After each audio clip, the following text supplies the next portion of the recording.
Español La trampa de la rana. Una historia de supervivencia en España. Soy Elena Vidal, tengo 26 años, y me encuentro tambaleándome por el arcén de grava de la AV4, la autovía de Andalucía, con mi hijo de 2 años pegado a mi pecho. Los camiones rugen a nuestro lado, haciendo vibrar el suelo. Estoy aterrorizada, pero sigo caminando. Entonces, un chirrido de neumáticos. La camioneta negra de mi padre frena en seco justo delante de mí. Él salta, el rostro pálido de rabia, mirando la carretera vacía a mis espaldas. Elena, ¿dónde está tu coche?, grita por encima del ruido del tráfico. Lo miro a los ojos y finalmente digo la verdad. Antonio se llevó mis llaves.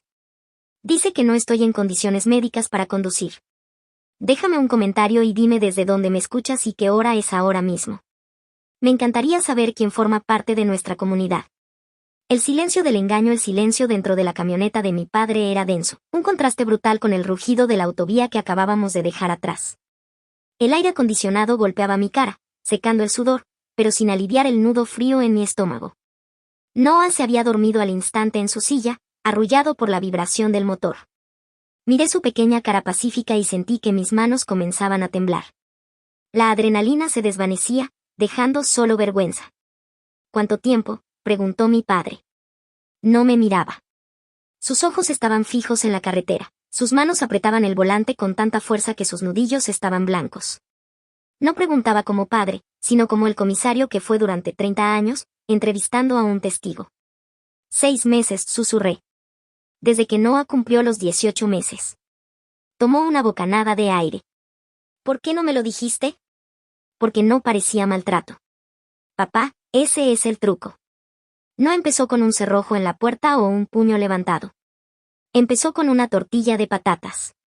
Empezó con Susana apareciendo con la cena y diciendo, «Estás agotada, Elena. Déjame hacer el turno de noche». Y yo estaba agotada, así que la dejé. Luego fue Antonio diciendo, «Cariño, ¿por qué estresarte con las facturas? Soy contable. Déjame encargarme de las finanzas para que tú te centres en Noah». Y yo estaba estresada, así que le di las gracias. Miré por la ventanilla los árboles que pasaban, viendo el mundo borroso. Necesitaba que entendiera la mecánica de la trampa. Es la rana hirviendo, papá. ¿Conoces la historia? Si tiras una rana a agua hirviendo, salta. Pero si la pones en agua fría y subes el fuego lentamente, se cuece antes de darse cuenta de que está muriendo. Esa fue mi vida. La temperatura subió 1 grado cada vez. Primero, Susana se mudó a la casa de invitados para ayudar. Luego, estaba en mi cocina cada mañana criticando el valor nutricional de las tostadas con tomate y aceite que le hacía a Noah. Luego, revisaba mis tickets del supermercado, marcando artículos que consideraba un desperdicio. Cuando me quejé, Antonio me dijo que era una desagradecida. Dijo que tenía ansiedad posparto. La mandíbula de mi padre se tensó. ¿Lo dijo un médico? No, lo dijo Antonio. Cada vez que le preguntaba por qué había movido nuestros ahorros a una nueva cuenta a la que yo no podía acceder, me decía que era una paranoica. Cada vez que preguntaba por qué Susana tenía una llave de nuestro dormitorio, decía que yo estaba siendo difícil. Me hicieron sentir que tenía el cerebro roto. La semana pasada intenté ir a dar un paseo por el Parque del Retiro y mis llaves habían desaparecido. Antonio dijo que las tomó por mi propia seguridad, porque había estado tan dispersa últimamente. Dijo que me estaba protegiendo, punto. Miré mis manos. Estaban en carne viva por aferrarse a las correas del portabebés. Revisaban mi móvil, papá. Todas las noches. Antonio decía que solo se aseguraba de que no estuviera haciendo doomscrolling, que era malo para mi salud mental. Pero estaba leyendo mis mensajes. Estaba rastreando mi ubicación. Dejé de llamarte porque no quería que te preocuparas y no quería que supieran que me estaba derrumbando. Pensé que si me comportaba mejor, si estaba más tranquila, me devolverían mi vida. Mi padre detuvo la camioneta en el arcén y puso el parking. Se volvió hacia mí. La mirada en sus ojos no era rabia hacia mí. Era el foco frío y letal de un hombre que había perseguido depredadores durante 30 años. Eso no es ayuda, Elena dijo, su voz baja y aterradoramente firme. Eso es un asedio. Te aislaron. Te desarmaron. Y luego te tomaron como rehén. Volvemos. El pánico se encendió en mi pecho. No, papá, por favor. No puedo, no vamos a volver a hablar, dijo, volviendo a poner la marcha. Vamos a volver a buscar tus cosas. Te vas de esa casa hoy, y nunca más volverás a caminar por el arcén de una autovía. El día de la ruptura los neumáticos crujieron en el impecable camino de grava. La camioneta de mi padre desentonaba entre los coches de importación y los setos cuidadosamente recortados. La finca en las afueras de Sevilla, cerca de un campo de olivos, estaba en silencio, una fortaleza de estuco beige y hierro forjado. Papá apagó el motor, pero ninguno de los dos se movió. A través del parabrisas, los vi. Antonio y Susana estaban en el patio. Susana reía, sosteniendo una copa de fino helado, mientras Antonio miraba su tableta. Parecían sacados de una revista de decoración. Parecían personas que no acababan de obligar a una madre y un niño a caminar kilómetros por el arcén de una autovía. «Quédate aquí», dijo mi padre. Lo ignoré. Desabroché la silla de coche de Noah, mis dedos torpes con las correas, y lo abracé. No me quedaría atrás. Caminé por la entrada detrás de mi padre, igualando su paso. Susana nos vio primero. Su sonrisa no decayó, simplemente se congeló. «Vaya, mira quién ha vuelto», gritó, su voz brillante y quebradiza. «Y trae refuerzos. Manuel, llegas justo a tiempo para un poquito de fino». Mi padre subió los escalones de piedra, sus botas pesadas sobre la pizarra. No miró la copa, miró a Antonio. «¿Dónde están sus llaves?», preguntó. Su voz era el mismo gruñido bajo que usaba con los sospechosos. Ese que hacía que la gente dejara de respirar. Antonio se levantó, alisándose su polo. «Manuel, no seamos dramáticos. Estábamos preocupados por ella. Ha estado inestable. Quitamos las llaves por su propia seguridad. Ya sabes cómo se ponen las madres primerizas». El desdén casual, la preocupación ensayada, me hirvió la sangre. Salí de detrás de mi padre. «No estoy inestable, Antonio. Me voy». Susana soltó una risa corta y áspera. «¿Qué te vas? ¿A dónde vas a ir, Elena? No tienes trabajo. No tienes coche. Apenas te queda una neurona que no esté centrada en los pañales. Te estamos protegiendo. Estamos manteniendo esta familia unida porque tú claramente eres incapaz de hacerlo sola». Mi padre se interpuso entre nosotras. No gritó. No se puso teatral. Simplemente miró a Susana con una mirada fría y plana. «No la estáis protegiendo. La estáis reteniendo. Dadle las llaves». No, Antonio se cruzó de brazos, intentando igualar la estatura de mi padre, pero fracasando estrepitosamente. «Ok, Manuel, me vas a arrestar. Es mi coche. Es mi casa. Yo pongo las reglas. Si quiere irse, puede caminar. Pero no se lleva a mi hijo». El aire en el jardín cambió. Los pájaros parecieron dejar de cantar. Mi padre dio un paso hacia Antonio. «¿Quieres hablar de reglas? Bien. Hablemos de la ley. Estáis reteniendo su propiedad personal. Estáis restringiendo su movimiento. Y si intentáis impedir que se vaya con su hijo, eso es detención ilegal». Susana se mofó. «Por favor. Está histérica. Necesita descansar. Necesita su pasaporte», dijo mi padre, volviéndose hacia mí. «Entra. Coge tus documentos. Coge las cosas del niño. Yo me encargo de ellos». Corrí más allá de Antonio, esquivando su mano extendida. Escuché a Susana gritar algo sobre allanamiento, sobre llamar a la policía, pero la voz de mi padre lo atravesó todo. «Adelante, Susana. Llámalos». Me encantaría explicarle la situación a mis antiguos compañeros. Subí corriendo las escaleras, mi corazón latiendo contra mis costillas. La casa se sentía diferente ahora. Fría. Ajena. No era mi hogar. Era una escena del crimen. Abrí el armario, mis manos moviéndose con una velocidad frenética y torpe. No doblé nada. Metí ropa en la bolsa de viaje. Los badis de Noah, mis vaqueros, cualquier cosa que pudiera agarrar. Mi respiración se enganchaba en mi garganta, un ritmo irregular de pánico. Mi padre estaba en el umbral, de espaldas a mí, vigilando el pasillo.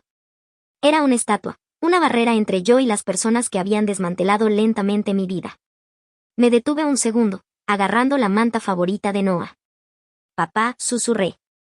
Él no se dio la vuelta. Sus hombros estaban rígidos. «Lo vi», dijo, su voz áspera con un dolor que no había esperado. Hace 6 meses. La cena del domingo cuando no te reíste ni una vez. La forma en que mirabas a Antonio antes de responder a una simple pregunta. Vi la luz apagándose en tus ojos, Elena. Me congelé. Él lo sabía. Me dije a mí mismo que no era mi sitio, continuó, su voz resquebrajándose. Me dije que el matrimonio es difícil, que no debía interferir, que estaba ayudando al darte espacio. Pensé que estaba respetando tus límites, pero no era eso. Te estaba dejando detrás de las líneas enemigas sin un arma. Lo siento mucho. La culpa en su voz era pesada, una cosa física. Era el arrepentimiento silencioso del vigilante que se durmió mientras el castillo era asaltado. Caminé hacia él y puse una mano en su brazo. Estás aquí ahora, dije. Pero papá, tienes que saber algo. No me quedé porque fuera débil. Se giró para mirarme, sus ojos buscando los míos. Me quedé porque estaba aterrorizada de que si me iba sin un plan, se llevarían a Noah. Saqué una carpeta escondida debajo del colchón, el único lugar que Susana nunca revisó porque estaba demasiado ocupada inspeccionando el polvo de los rodapiés. La abrí. Dentro había fotos de los extractos bancarios de Antonio que había tomado cuando dejó su portátil abierto. Capturas de pantalla de mensajes entre él y Susana discutiendo cómo gestionarme. No solo estaba sobreviviendo, papá, dije, mi voz firme. Estaba reuniendo munición. Es la cadena invisible del superviviente. No tiras de ella porque solo te ahoga más fuerte. Esperas. Desarmas el candado mientras duermen. Estaba esperando el momento en que pudiera irme con Noah y no tener que mirar atrás jamás. Hoy es ese momento. Mi padre miró la carpeta, luego a mí. Ya no vio a una víctima. Vio a su hija. Vámonos, dijo. Salimos del dormitorio. Antonio estaba al pie de la escalera, mirándonos con una mezcla de furia e incredulidad. Susana estaba detrás de él, con su móvil en la mano. No te lo puedes llevar, chilló, señalando a Noah en mis brazos. Eso es un secuestro. Tengo a la policía al teléfono ahora mismo. Mi padre ni siquiera aminoró la marcha. Descendió la escalera paso a paso, obligando a Antonio a retroceder. No es secuestro que una madre viaje con su hijo, Susana, dijo mi padre, su voz proyectándose con la autoridad de un hombre que conocía cada estatuto de memoria. Pero impedir que una persona abandone una propiedad, eso es coacción y detención ilegal. Y si mientes a un operador sobre una disputa de custodia para provocar una respuesta policial, eso es denuncia falsa. ¿Quieres que te deletree las pautas de sentencia? La boca de Susana se cerró de golpe.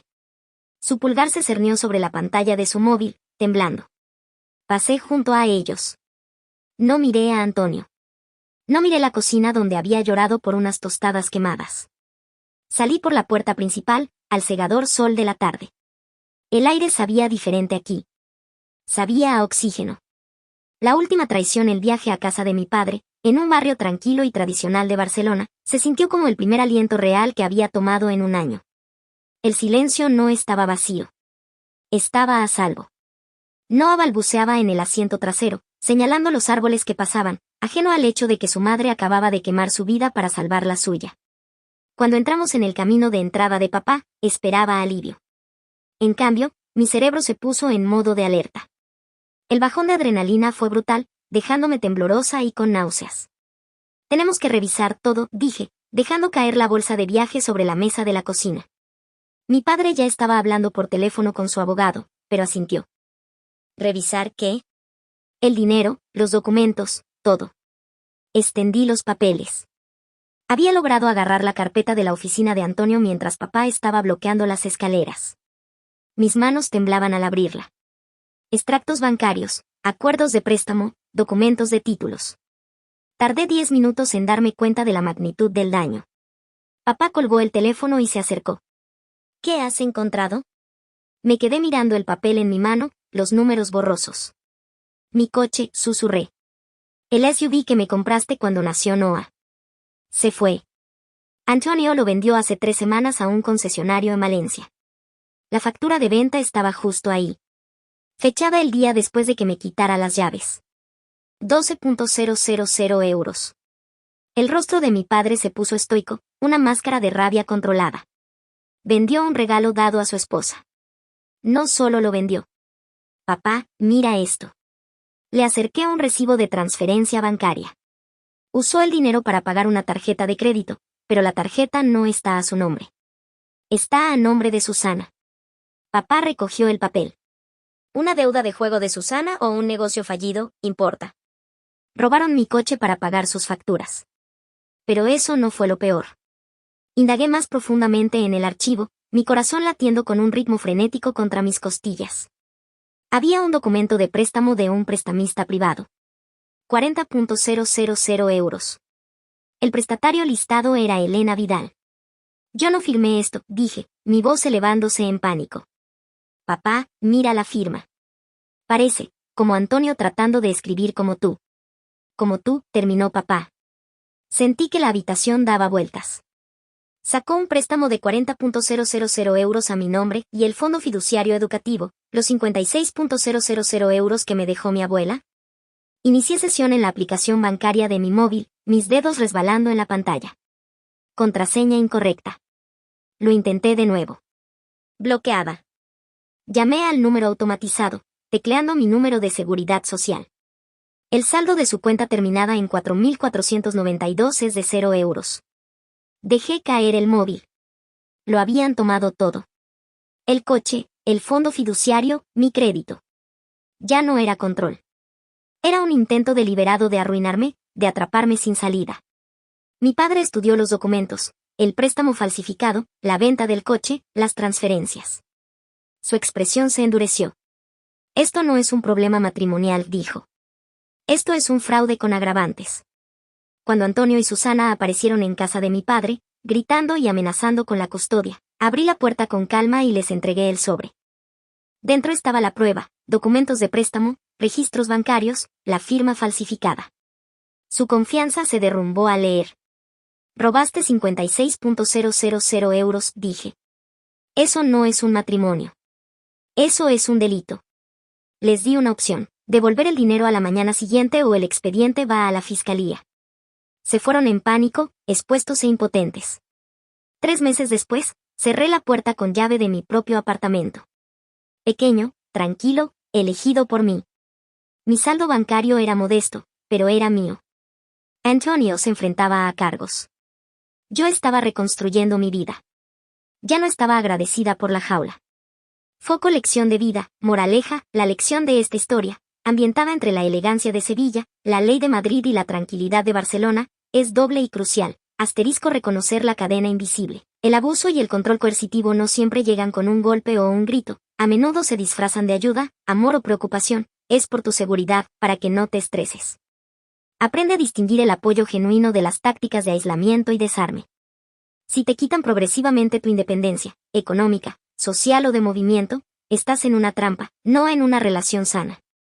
La supervivencia es estrategia, no debilidad. Elena no se quedó porque fuera débil o agradecida por la ayuda.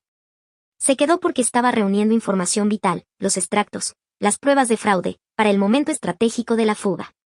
La paciencia en la opresión no es sumisión, a veces es la preparación de la batalla. En situaciones coercitivas, el acto más valiente puede ser el de recoger pruebas en silencio hasta que se pueda actuar con un plan sólido y seguro. La vida te enseña que no es suficiente saltar del agua hirviendo. Primero, debes asegurarte de que tienes un lugar seguro donde aterrizar.